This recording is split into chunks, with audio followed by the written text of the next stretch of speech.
G'day. Oh, I've got Kiwi Kia here today. He's watching on and he's been learning a bit about chess here. I have to just turn my gaming software pitch off so we can see this chess position.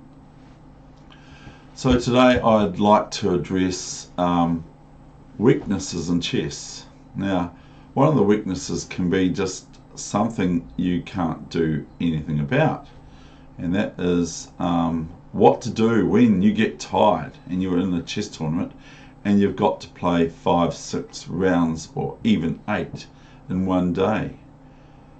This position that you see in front of me and this position that you see in front of me, okay, is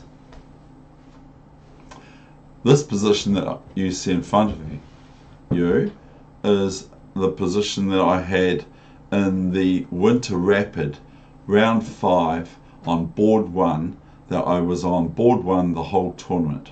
So I was on 4 out of 4, and I'm obviously black because you can just tell by the setup. So I'm obviously black, and here my brain had been hallucinating on round 4, which I actually won, but it was a bit touch and go, some part of it, because my brain had thought that my opponent's queen was on d8 and was able to go queen a5 check, not in this position of course, but my opponent's queen was really on d7 in that case.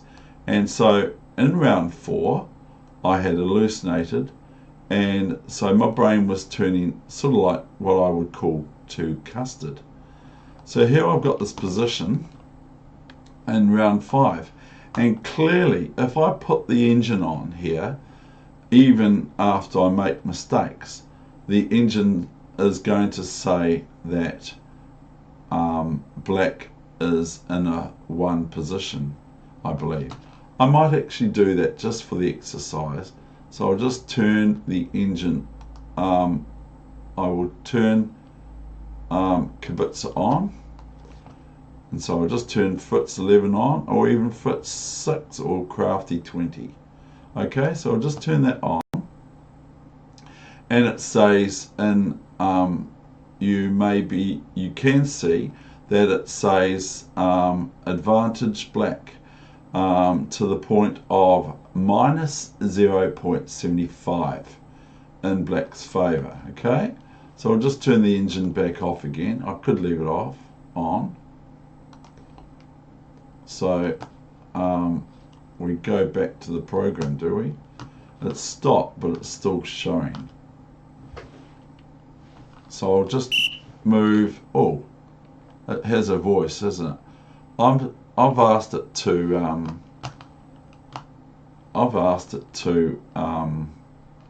stop, but I must have turned it off. Remove Kibitzer. Okay, there you go. Sorry. And sorry about that whistle. And I've just watched Yasser, Grandmaster Yasser, obviously the one of the biggest, strongest grandmasters of all time of USA, and he says, "Oh, why do you have to do that for? Why do you have to whistle? Why do you have to make that noise? What am I doing? Am I disturbing you? Am I poking you or whatever?" So I was quite intrigued by his response, instead of me saying, "Oh, sorry about the whistle." Was it? What did you say? Oh, I heard something from my mascot. He has got clothing on, a makeshift top that I made for him, and so he really likes it. But he's a bit cold today because it's not exactly warm in Christchurch as we speak, and inclement weather at the same time. Now, so here we go. This is about weaknesses in chess. Now, I've spoken as to my principles on chess, and I say, even though some of them have been made up of later date, I speak of weaknesses in chess about what is a good thing to do. Now, I spoke that in one earlier session about 2 years ago or so, is that I always, with white, would lose my bishop a lot in lightning chess at least to, if I have a white bishop on c4 for white, and in the King's Gambit my opponent would play queen c5 check and queen takes bishop, if you get what I'm meaning.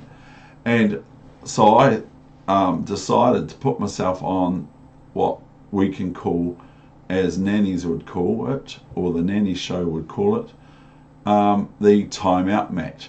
Now the timeout mat has been very, very good for my play at least, and I mean by I put myself not literally on the timeout mat, but I put myself on the timeout mat, and I say, you know, this weakness, you've lost your bishop on c4 a number of times, and another type of variations for black, where I would play in the French, bishop takes b4, and my opponent will go queen a4 check and queen takes bishop. So those are the sort. Oh, there we go again. There we go again. So I put myself on a timeout mat kind of thing, and it seems to help. But I'm here talking to you about this position that occurred in round 5. Now, I'd gone to what is now one of my new really, really good friends from a Tiger Chess Club. I won't drop his name, he doesn't mind. But I did it. If you want to find out what his name is, you can have a look at the interview, a mock interview that him and I had, where he was giving me a mock interview and I was giving up chess. And I was just going to take up New Zealand rowing. Yeah, right. Yeah, right, mate. So, of course I'm not going to do that. I love the game of chess. It's just awesome. But, and it might go further. I might get into it a bit more seriously than what I'm doing here. Clowning around with Kiwi Kia. Yeah, that is right, Kiwi Kia. You just got mentioned. Oh, he's quite excited. Oh, yeah, he's quite excited. So anyway, we're talking about weakness here, okay? So here we've got this position, and I went up to Samson from the Tiger Chess Club, and I said to Samson, how many points is my opponent on? And he looked, because we're both on board 1, okay? He's white, obviously, and I'm exchange up. So I'm just thinking, well, if he's on 3.5 out of 4, which I suspected, or 3 even, then out of 4, then I'm just going to offer him a draw and I'll be first. Yay, because I started as top seed. But greed took hold, okay? Greed took hold, and possibly pride as well. So weakness again, weakness again. So here I've got a position that is, of course, winning. But because I'm tired, because I'm hallucinating, because I'm 57, okay, and I'm not necessarily eating my words or eating proper food, I'm possibly going to bungle this. Now, why are we at this position here? Because here is where I make a sort of like a really weird mistake. Now, here I'm just thinking, oh, this is my thoughts roughly back then, is I'm thinking 1, 2, 3, 4. 1, 2, 3, 4. So I'm thinking to myself, oh, the pawn has, if it goes to f4, and that looks really, really crunchy, that sort of move, f4. The move, because white's recently played knight back from c3 to e2, the pawn on f4 move is supported by 1, 2, 3, 4, and it's attacked 1, 2, 3, 4, so I can move it. And this is what my brain thought.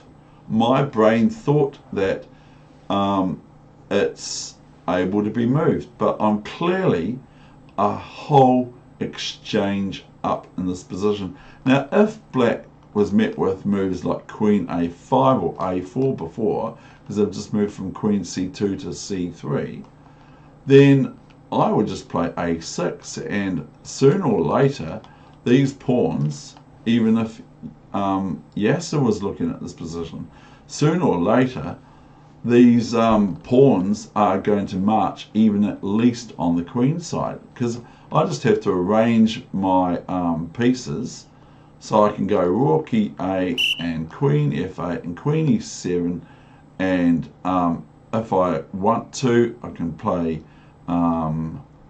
prevent, queen here sort of thing, and then I can play for B6 and rook C8, etc. So I don't have to do anything drastic, but something, like someone said to me yesterday or Wednesday at the chess club, is I wanted to play a spectacular move, okay? Another weakness, because I love playing spectacularly. I like to play a real feisty move and all that sort of thing, because we all like to play like Garry Kasparov or Magnus Carlsen and that sort of thing, which brings me to, I am going to be interviewing someone tomorrow, Lord willing, of course. As a Christian, I'm saying that's Lord willing. And why do I say that? Well, that's a lot of people say, I'm going to go there, do this, do that, even Christians. But the thing is that really, we can't really say we're going to be somewhere tomorrow, okay?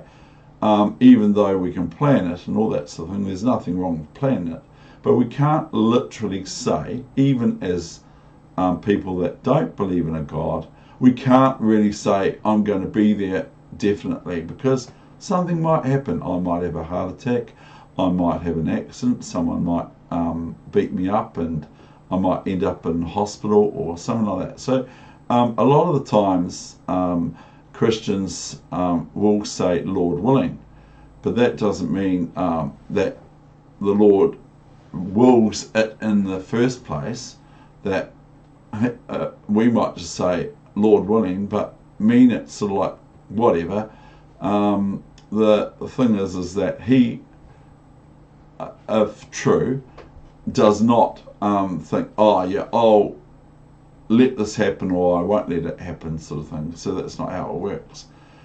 But we are heard to say this sort of thing, and chess is quite connected with the same word as Christ, of course, because it's a CH word that I'm more in love with, even though I love chess so much. But anyway, my weakness is I'm talking again, and that's another weakness. So, and that can be in chess too. If I start talking, then I start losing what I'm saying. So here I've got this position, and if anyone wants to see a really, really, really funny Christian, who's, in my opinion, probably one of the best stand-up comedians that I've ever encountered. And if you want to have help with your marriage, relationship, or something like that, to understand your partner, or even in just a normal relationship, you might be in a relationship, have a look at Mark Gungor, okay? And he's from America. He's a pilot. He's been a pilot. He's been working in, in a warehouse sort of back room sort of thing, which he didn't like. He taught me all about the 4 countries, okay, of our personalities. The 4 countries are the peace, the perfect, the control country, and the fun country. And they make up our personalities, a myriad of variations on the theme. And so he was quite instructive for my liking, at least, to help me with understanding who I am, okay? So that's a very, very powerful thing in chess to work out who you are. And it's also expressed, I'm going on, but I want to do that in this session. A very important thing in chess is to know what you're good at and what you're not good at, and to know the difference, that sort of thing. That sort of well-known cliche sort of idea. And so if you find out who you are in chess, you're on the way to getting better all the time. And so if you know that you like to just maneuver around, you like to play like Karpov, then you look to study games like Karpov, and maybe you want to vary your game too by looking at the feisty games of, in my opinion, Alexander Alekhine, Alekhine and Kasparov and Mikhail Tal.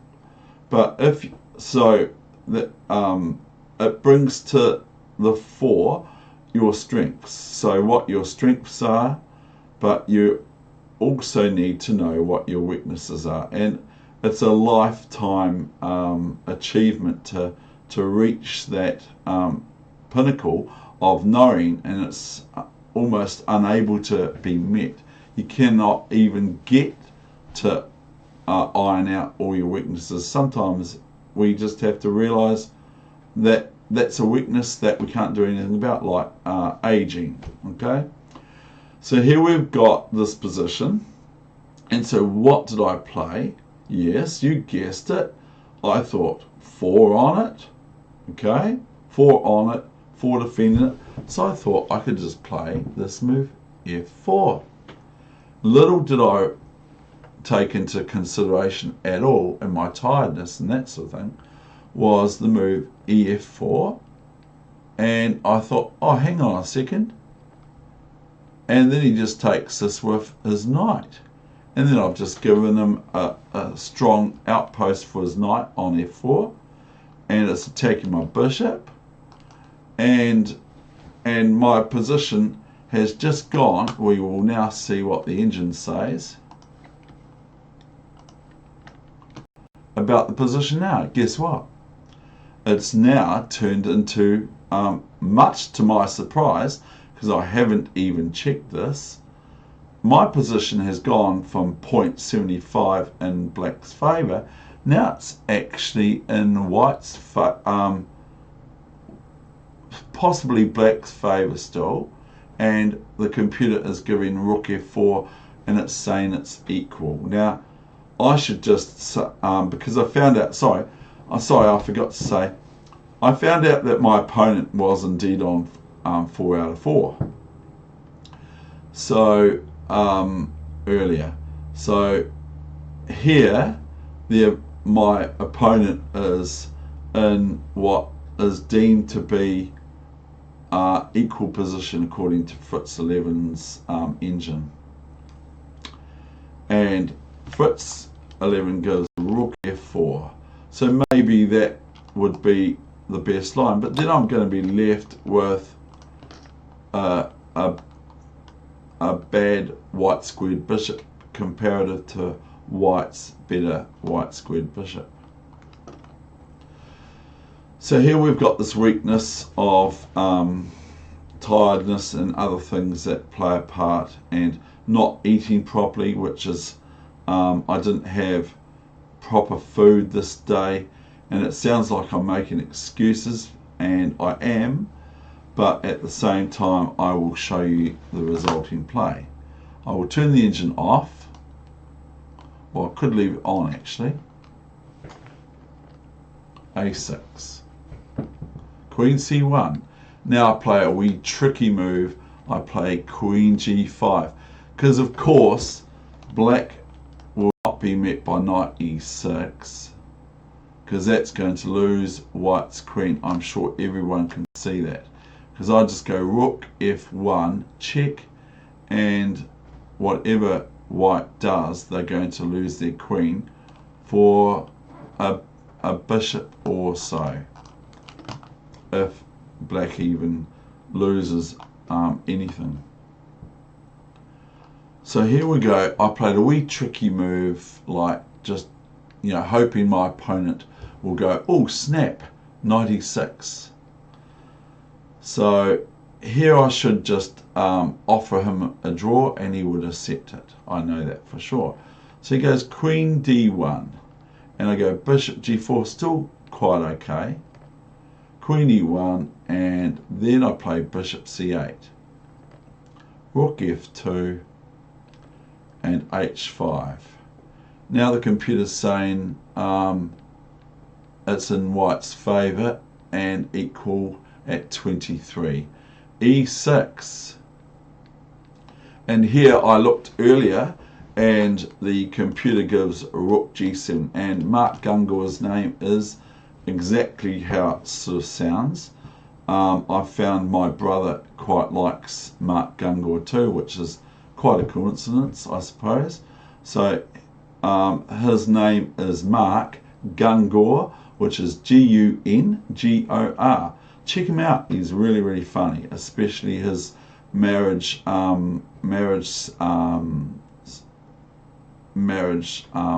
seminars and that sort of thing. They're really, really funny. Okay, and he's all about having fun. So I really relate to him. So anyway, here we go. Now, the computer gives, or Fritz gives, Rook G7 here. But I played Rook E7, okay? Now, that is almost going to plus for white. But then it reverts to, it's on a plus for white, or it's equal at 0.24, whatever that means. And H4 is the move for white now, they say. I'll switch the engine off, and now we have Queen E5. Now I was thinking, oh, this is quite good. So I went Queen E5 very quickly. I played this very, very quickly. And I'm thinking, oh, now what? Now I should play this, but, or something like that. I mean, I'll have a look what the engine says. Okay, Rook D8. So I'm having to run away scared, but now this would possibly be quite good for white, but it still gives slight in black's favour, only by 0.03. 03, I mean, not 03. 03. It's a 0, not an O. And so anyway, that's what the computer gives. Well, I played Bishop E6 because I know I'm going to end up with, I was very upset with my move F4. I was like, ugh.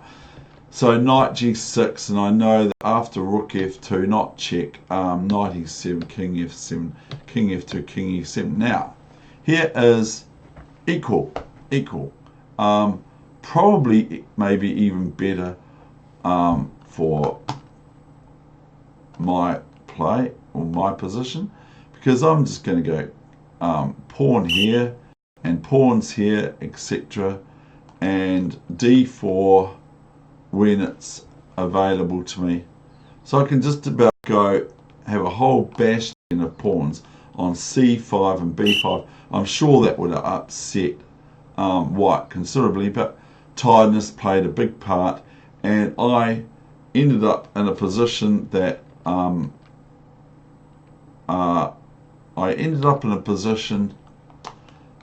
I think I went B6 and so forth. So this is very important in chess, is your weaknesses. Now, if one thing another friend of mine in Dunedin, yes, I've got friends, one thing my friend in Dunedin said to me, another friend said to me, who's a chess player as well, said advice for young or budding players that have just got interested in the game is the word develop. Now, develop doesn't necessarily mean just developing. What my friend meant was, do not worry yourself too much about what opening you're going to play and that sort of thing. Just worry yourself about developing, because at the end of, because this must be a one game for black, it must be, and but the computer doesn't think so.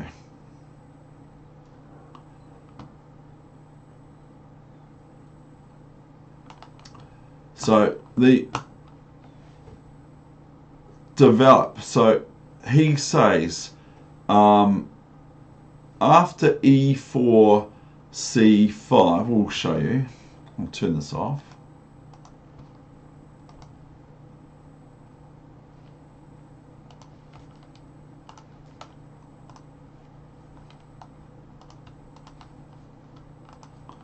He says, you're white, okay? So E4, C5. Now, he says, for new players, young players, and all that sort of thing, do not go into, unless you know it, do not go into a normal Sicilian with knight F3, D4, etc.